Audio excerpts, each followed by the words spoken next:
Hey everyone, and welcome back for another deep dive with us. Today we're looking at could TikTok actually get banned in the US?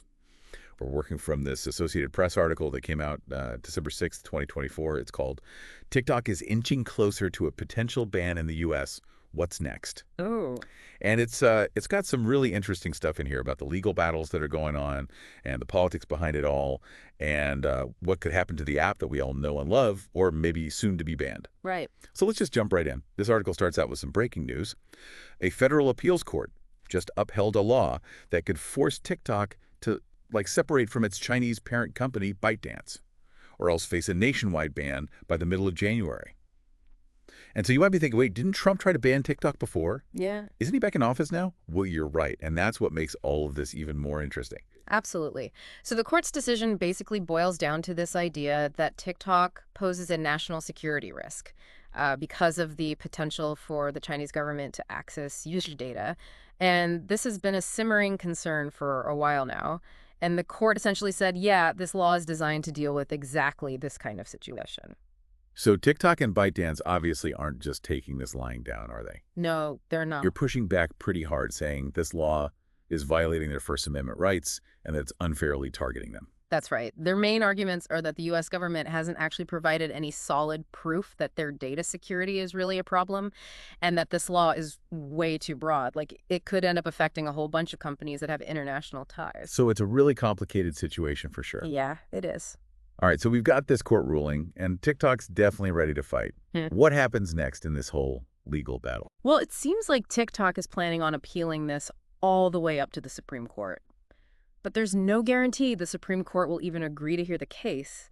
And if they do, TikTok could ask for something called an emergency stay, which would temporarily halt that January 19th deadline while the court figures things out. Oh, so that buys them a little bit more time? Yeah, exactly. Okay, so we've got all this legal drama happening, Yeah. but then we've got President Trump. He's back, and he's kind of been flip-flopping on his stance about TikTok, hasn't he? He has. I mean, during his first term, he was all for banning TikTok, but now he's saying he's against it. So it's like, what's changed? It Yeah. really is like a political thriller playing out in real life, and we're all just waiting to see what he's going to do next. Totally. It's like everyone's constantly refreshing their news feeds, waiting for that next big twist. Exactly.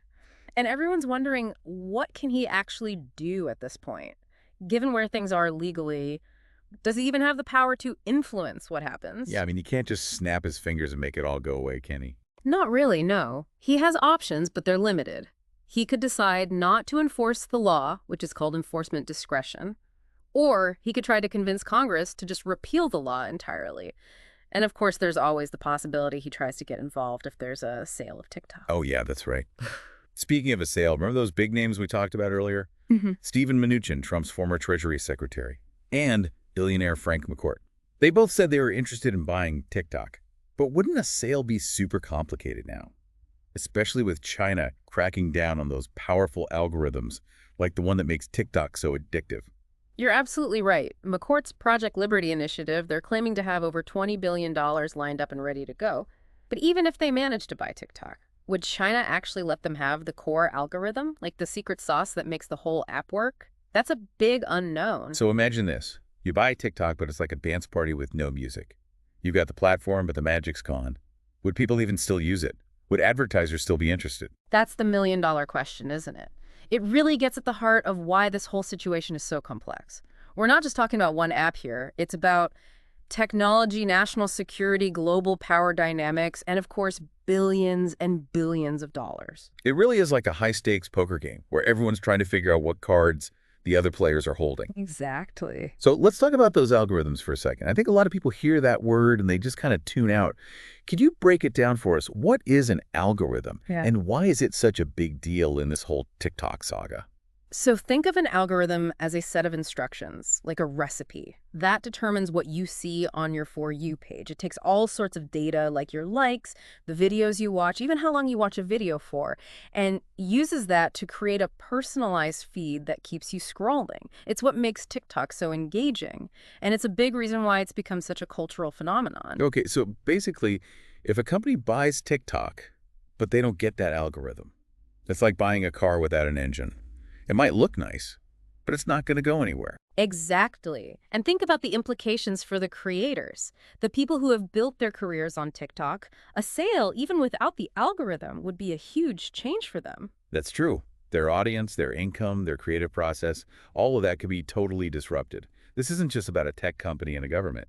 It's about real people whose lives and livelihoods are tied to this app. Absolutely. And we can't forget about the bigger implications for free speech and online expression. This case could set a precedent for how governments all over the world regulate social media platforms. So as we head into part 2, let's zoom out a little bit and look at the bigger picture here. This whole TikTok situation is just one piece of a much larger puzzle. This growing tension between the U.S. and China, the battle over who controls data and technology in the digital age. What's the term for that? Digital sovereignty. Exactly. Digital sovereignty is a big part of this. It's about a country's ability to control its own digital destiny, its data, its infrastructure, its online spaces. Yeah. So we're talking about digital sovereignty, but it's also about data privacy, isn't it? Like, what happens to all the information that TikTok collects about its users? Could that data be used in ways we don't even know about? That's a huge concern, and it's one of the main driving forces behind this whole debate. Governments are increasingly worried about how tech companies are collecting and using our data, especially when those companies are based in countries with different laws and values. It raises all sorts of questions about who has access to our data, how it's being used, and what protections are in place. It's kind of mind-blowing when you think about it. Every time we like a video, follow a creator, or even just scroll through our For You page, we're leaving a digital trail. And that trail can reveal a lot about us, our interests, our beliefs, even our location. It's like a digital fingerprint. And it's becoming more and more valuable in today's data-driven world, and that's why governments are starting to pay attention. They're realizing that data is a powerful resource, and they want to make sure it's not being used against their citizens or their national interests. So what does all of this mean for the average TikTok user? The person who just wants to watch some funny videos and keep up with the latest trends. Well, it means their favorite app could get caught in the crossfire of this geopolitical battle. They could wake up one morning and TikTok is banned, or it's been changed drastically. Wow, that's a scary thought. Uh-huh. So what can users do? Should they be worried? I wouldn't say they should panic, but it's definitely something to be aware of. It's important to stay informed about what's happening and to understand the potential consequences. And it's a good reminder that what we do online has real-world implications. So this TikTok case is really like a window into a much bigger story. It's about the changing relationship between governments and these big tech giants, the battle for control of the digital world, and the challenges of navigating this new era of digital sovereignty. Exactly. And it's a story that's still being written. We don't know how this whole TikTok saga is going to end, but one thing's for sure. It's going to have ripple effects throughout the tech world and beyond. It's like we're watching a political thriller unfold in real time, and we're all on the edge of our seats waiting to see what happens next. And the stakes couldn't be higher. We're talking about the future of the internet, the power of data, and the very nature of freedom and control in the digital age. Well, this has been an incredible deep dive. We've covered so much ground, from legal battles to political intrigue to these bigger questions about digital sovereignty and data privacy. I hope you, our listener, come away from this with a better understanding of just how complex this situation is, and a deeper appreciation for all the different forces that are shaping our digital world. As this story continues to unfold, keep asking questions, stay informed, and be an active participant in shaping the future of the internet. Thanks for joining us on this deep dive. Until next time, keep exploring. And you know what else is interesting about this whole thing? There's this added layer of complexity now, with China controlling exports of these powerful algorithms, like the one that makes TikTok so addictive. Wouldn't a sale be super complicated because of that? Oh, absolutely. It definitely adds a whole other dimension to the situation. I mean, would China even allow the sale of the algorithm if someone tried to buy TikTok? That's the big question, isn't it? It's unclear if they would even allow it. So what if someone bought TikTok, but they couldn't get their hands on that secret sauce, that algorithm that makes it all work? Right. Would it even be TikTok anymore? That's a really good point. I mean, the algorithm is what makes TikTok unique. It's what drives its success. Without it, you're essentially buying a shell of a company. Exactly. Yeah. And what about all the creators who rely on TikTok for their income? What would happen to them if the algorithm changed or disappeared? It would be a huge disruption for them. Their whole way of creating content and reaching their audience could be completely upended. It's mind-boggling to think about all the ripple effects this could have. It really is. This isn't just about a social media app. It's about the future of technology, the balance of power between governments and tech companies, and the fundamental question of who controls our data. It's a lot to unpack. Yeah, it is. But it's important to talk about these things because they affect all of us in some way. I agree. So let's dive into some of these bigger issues, starting with this concept of digital sovereignty. Can you explain what that means and why it's so relevant to this whole TikTok situation? Sure. Digital sovereignty is essentially about a country's right to control its own digital space.